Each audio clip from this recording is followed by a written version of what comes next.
The second state in the southwest region of the United States is Oklahoma.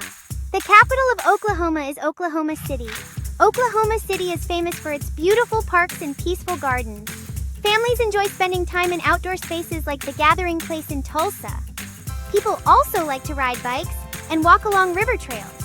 Oklahoma has more man-made lakes than any other state in the United States. People built over 200 lakes to help store water and stop flooding. The lakes are also fun places for people to go fishing and boating.